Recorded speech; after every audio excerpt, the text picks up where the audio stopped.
Chapitre 3. Procédure d'évaluation et calcul des prédicats. Nous disposons maintenant des moyens pour formaliser la plupart des propositions et des raisonnements. Reste à les évaluer. Nous allons examiner dans ce qui suit 5 méthodes d'évaluation différentes, par modèle, par table, par réduction, par arbre, ainsi que par le principe de résolution. L'évaluation par construction de modèles. L'évaluation pose la question de l'attribution de valeurs de vérité, ce qui requiert d'abandonner la perspective syntaxique de construction du langage logique au profit de la question sémantique de son interprétation. La sémantique formelle a été inaugurée par Alfred Tarski dans le concept de vérité dans les langages formalisés en 1936. Elle s'est développée en une métathéorie des modèles faisant le pendant à la métathéorie syntaxique de la preuve. Cette question se résolvait aisément en calcul propositionnel dans la mesure où chaque proposition simple se réduisait à sa valeur de vérité. Le calcul des prédicats impose avant toute chose d'analyser chaque proposition et d'interpréter chacun de ses éléments, inverse de la procédure de formalisation consistant à traduire les énoncés de la langue naturelle en propositions logiques. L'interprétation revient à passer d'une formule du langage logique à un énoncé en langue naturelle.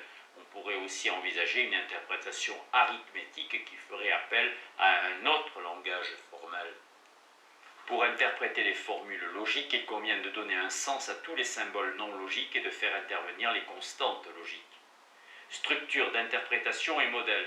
Une structure d'interprétation se définit par la fixation d'un domaine d'individus et l'interprétation des symboles non logiques. Ainsi, interpréter une formule logique consiste à 1. Choisir un domaine d'individus, 2. Interpréter les fonctions propositionnelles en intention, I-N-T-E-N-S-I-O-N, et en extension. Le fait pour un prédicat donné d'être satisfait par telle classe d'individus, respectivement pour les relations d'une classe de couple, relève d'une décision extra-logique. Il en va de même ici que pour la détermination de la vérité des propositions en calcul propositionnel. 3. Assigner une valeur d'individu du domaine aux constantes d'individus. Tout cela permet d'interpréter les symboles non logiques. Reste à rendre compte du fonctionnement des constantes logiques. Si les foncteurs ont exactement le même fonctionnement qu'un calcul des propositions, les quantificateurs requièrent une opération spécifique.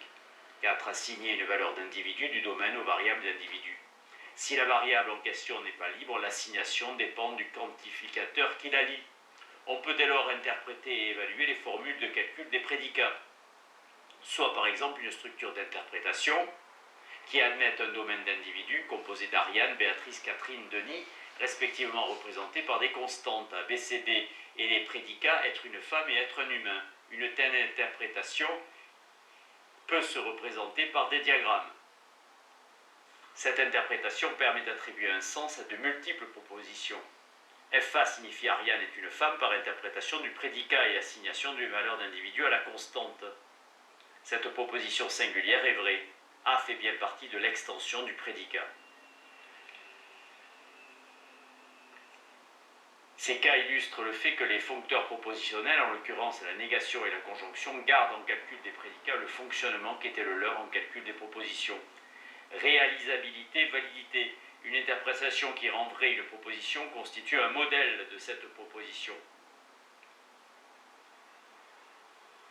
On distingue 4 solutions possibles. Si pour une interprétation donnée et pour au moins une assignation, une proposition vraie, on dit qu'elle est réalisable.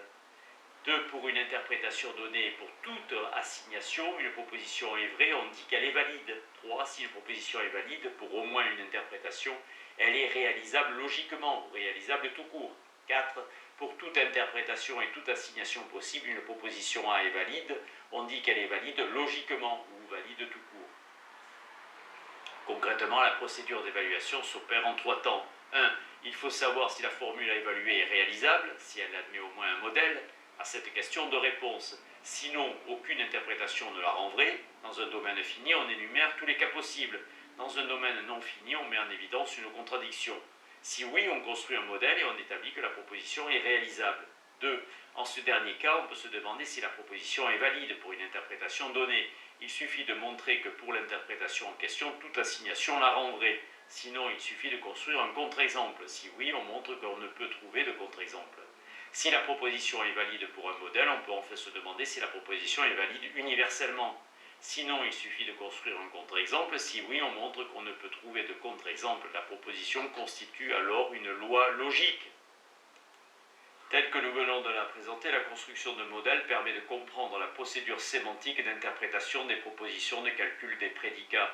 Comme on a pu le constater en tant que méthode d'évaluation, elle fait appel à toutes les ressources de l'imagination et relève de l'intuition. On teste la réalisabilité et la validité en faisant varier le choix du domaine d'individu et ou celui de l'interprétation des symboles non logiques.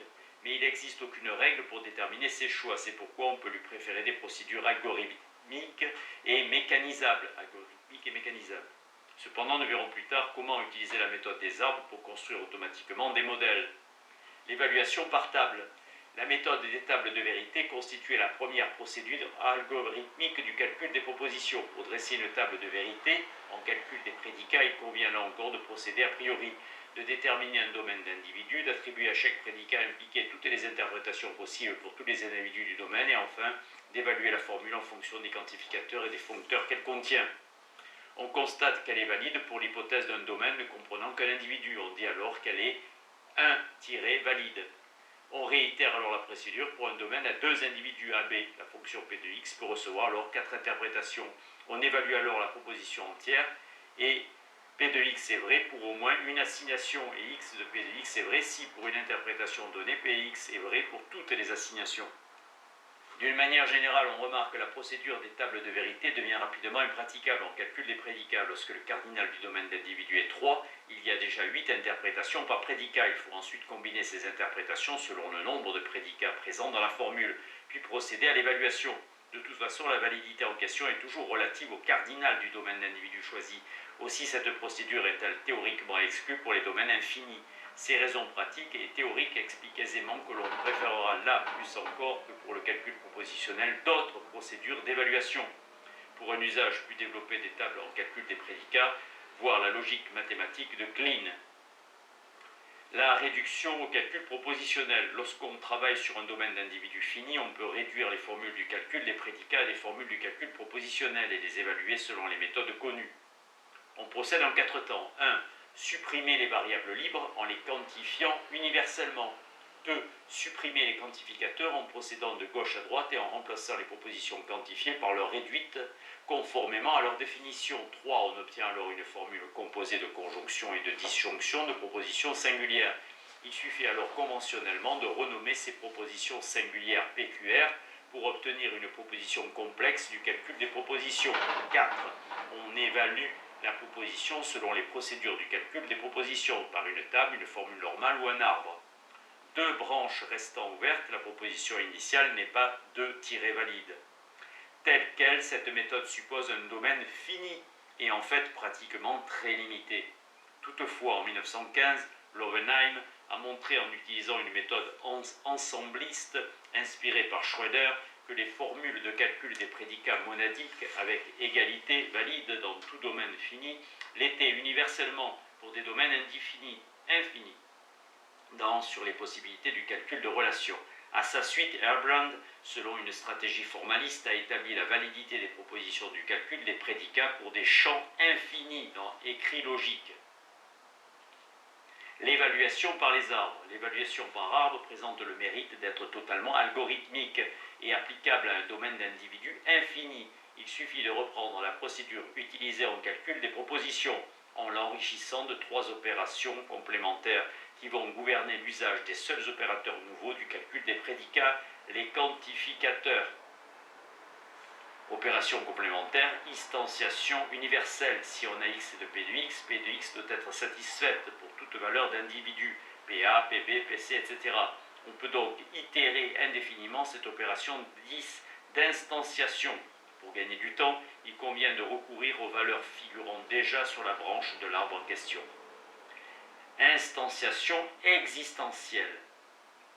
La fonction P de x doit être satisfaite par au moins une valeur, mais on ne sait pas de quelle valeur il s'agit. Pour éviter toute confusion, il importe de toujours utiliser une valeur nouvelle, ne figurant pas déjà sur la branche de l'arbre en cause.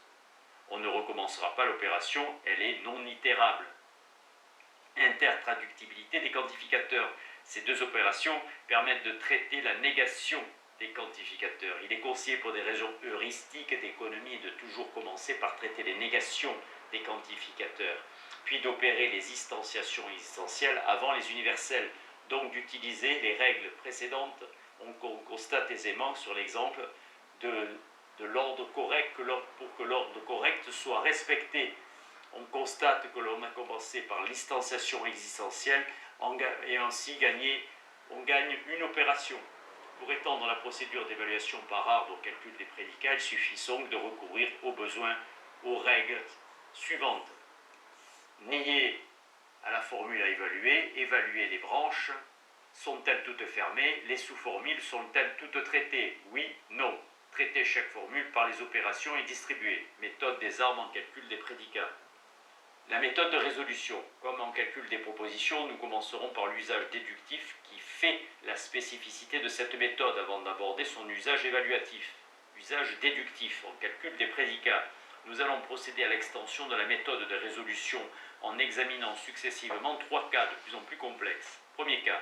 Lorsqu'on a affaire à des propositions singulières du type f de a, il suffit de renommer ces propositions singulières à l'aide des lettres de proposition atomiques, PQR, pour retrouver le contexte du calcul des propositions et revenir à la méthode de résolution habituelle. Dès lors, les propositions singulières ou leur négation constituent les littéraux du calcul des prédicats. Exemple, si Socrate est un homme, alors Socrate est mortel, or Socrate est un homme, conclusion. Conclusion, Socrate est mortel, modèle de S. On pourrait aussi ne pas passer par la paraphrase des propositions singulières, donc directement. On a ici un cas limite en ce qui ne porte que sur des propositions singulières. Reste alors à faire place aux propositions générales, universelles ou existentielles. Deuxième cas, lorsqu'en plus des propositions singulières figurent des propositions générales, il convient de recourir, outre à la méthode de résolution, à l'algorithme d'unification qui constitue une procédure d'unification des instanciations. Comme pour les arbres, nous procéderons en la matière de façon purement intuitive. Pour une présentation précise de l'algorithme, Robinson dans A Machine-Oriented Logic Based on the Resolution Principle et de façon plus générale chez Gaucher et Gribaumont, Logique, volume 1. Pour unifier les propositions en jeu et obtenir des littéraux complémentaires, on instancie des propositions générales à l'aide des constantes d'individus figurant dans les propositions singulières. Exemple, tous les hommes sont mortels, Socrate est un homme. Conclusion, modèle de S, Socrate est mortel. Troisième cas, application aux seules propositions générales, universelles ou existentielles. On cherche de la même façon à unifier les propositions par un choix pertinent d'instanciation. En fait, les règles sont celles des instanciations universelles et existentielles utilisées pour la méthode des arbres. L'instanciation universelle permettant de prendre n'importe quelle valeur, on choisira celle qui figure déjà dans les clauses en jeu. Ne sachant pas de quel individu il est question, l'instanciation existentielle impose de choisir une valeur nouvelle. En commençant alors par les instanciations existentielles, on pourra ensuite procéder à des instanciations universelles qui, par le choix des valeurs en question, produiront l'unification souhaitée. Exemple, les fameux Suisses n'ont pas le droit de vote, il existe un individu qui a le droit de vote et qui est suisse. Conclusion, f de a, l'individu recherché n'est pas une femme. Système expert, dès l'instant où l'on disposa des nouveaux outils logiques, on a pu construire des machines capables de raisonner logiquement. De là est née la problématique de l'intelligence artificielle. L'invention de l'ordinateur résulte de l'effort de guerre, en particulier des travaux de Turing pour déchiffrer les codes secrets nazis.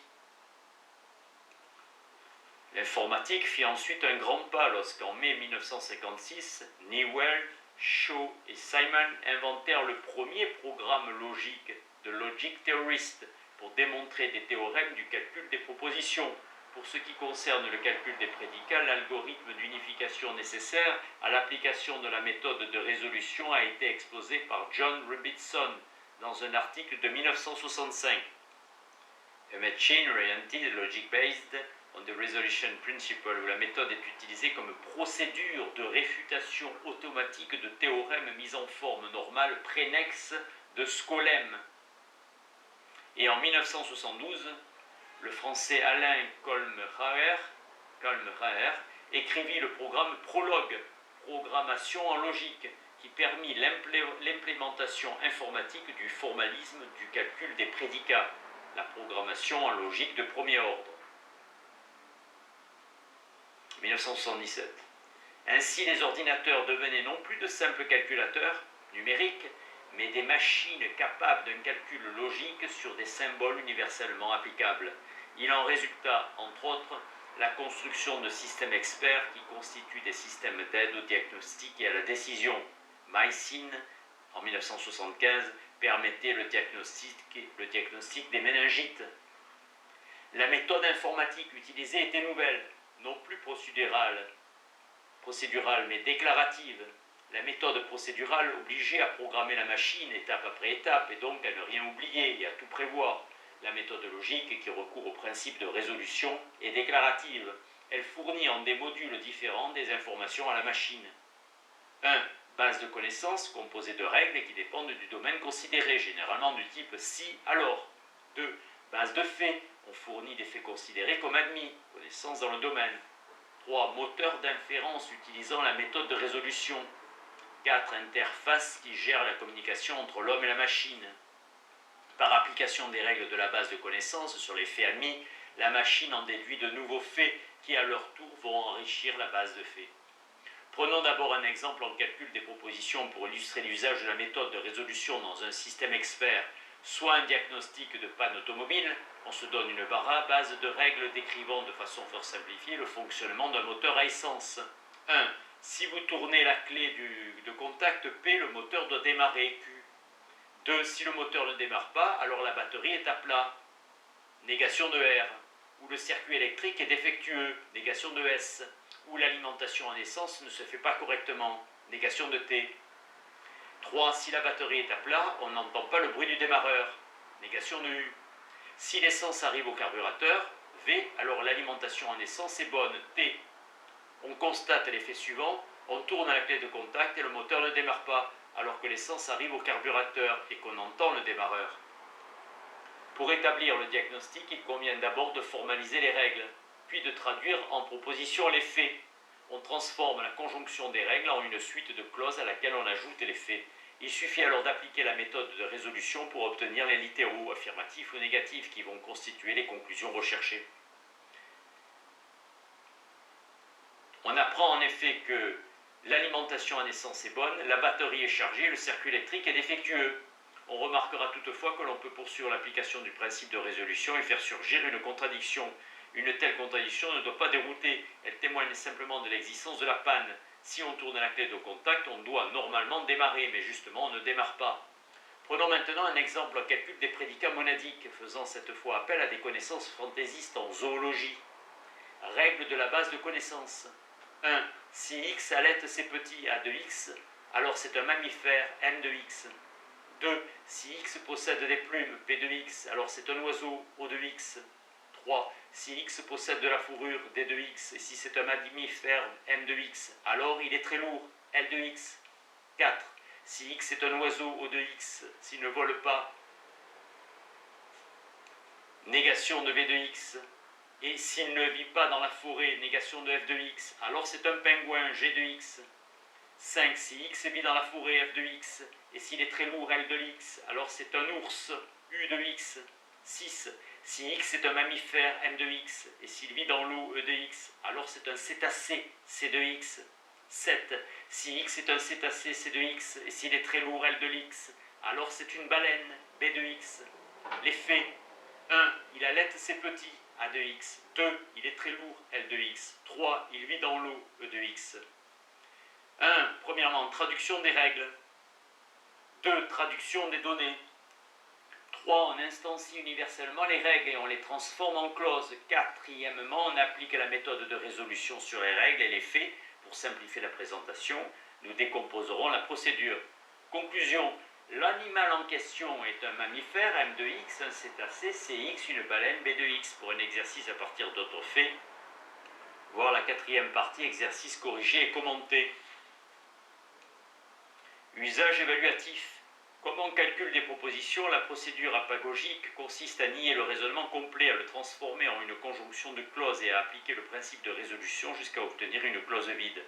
En ce cas, la négation du raisonnement est contradictoire, donc le raisonnement est valide. Exemple, tous les mammifères sont des vertébrés, tous les vertébrés sont des animaux, donc tous les mammifères sont des animaux. Formalisons-le, appliquons la méthode de résolution à ces négations, traitons la négation du conditionnel, supprimons la négation extérieure, supprimons les conjonctions, transformons en clause les lois universelles, instancions existentiellement puis universellement, appliquons 3 fois. Le PR, principe de résolution, constate une contradiction, le raisonnement ne peut donc être falsifié, il est valide. Les principales lois du calcul des prédicats, loi obtenue à partir du calcul propositionnel. Par substitution, on transforme les tautologies du calcul des propositions en tautologies du calcul des prédicats. On substitue par exemple à A n'importe quelle proposition du calcul des prédicats. Par généralisation, dans une tautologie du calcul des propositions, on substitue à une proposition simple une fonction que l'on quantifie universellement ou existentiellement. On prendra garde aux opérations de substitution et de généralisation. Les lois qui suivent sont des lois propres au calcul des prédicats. Généralisation et instantiation. 1. Généralisation et instantation universelle. 2. Généralisation et instantation existentielle. Ceci suppose que le domaine d'individu soit non vide, on admet l'existence d'au moins un individu.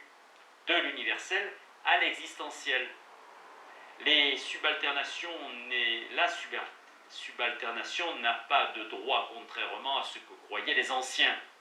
Il faut présupposer que le domaine d'individu est non vide. On notera que la converse est un tiré valide. Interdéfinissabilité des quantificateurs. Il suffit de nier totalement la formule et d'inverser le quantificateur. Loi de dualité. Règle de passage. Rappel, la métavariable signifie toute formule ne contenant pas la variable x. Libre. Distributivité totale et distributivité partielle.